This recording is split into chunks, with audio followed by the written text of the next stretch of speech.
हनुमान जी की उपस्थिति कलयुग में भी मानी गई है।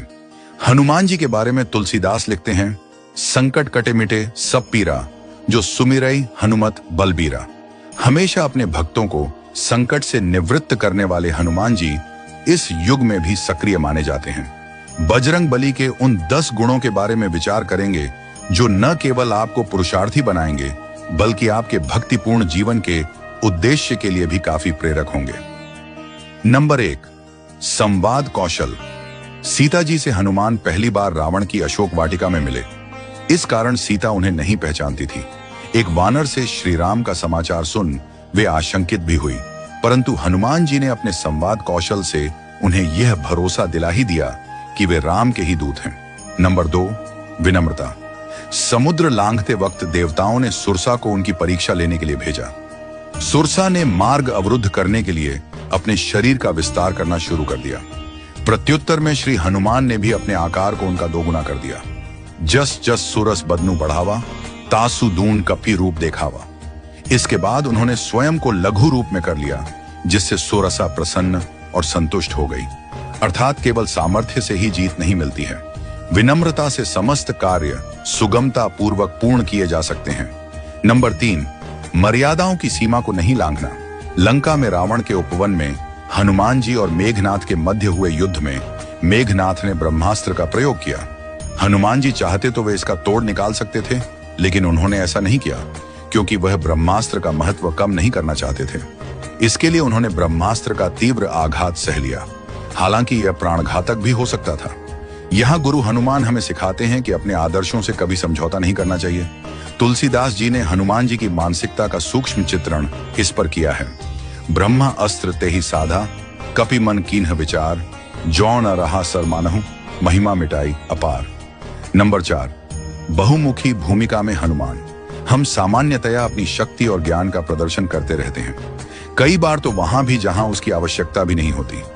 तुलसीदास जी हनुमान चालीसा में लिखते हैं, सूक्ष्म रूप धरि सियन ही दिखावा, विकट रूप धरि लंक जरावा। सीता के सामने उन्होंने खुद को लघु रूप में रखा क्योंकि यहां वह पुत्र की भूमिका में थे, परंतु संहारक के रूप में वे राक्षसों के लिए काल बन गए। एक ही स्थान पर अपनी शक्ति का 2 अलग अलग तरीके से प्रयोग करना हनुमान जी से सीखा जा सकता है।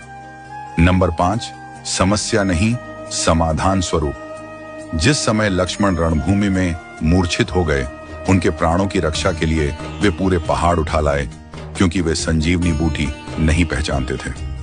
हनुमान जी यहाँ हमें सिखाते हैं कि मनुष्य को शंका स्वरूप नहीं वरन समाधान स्वरूप होना चाहिए।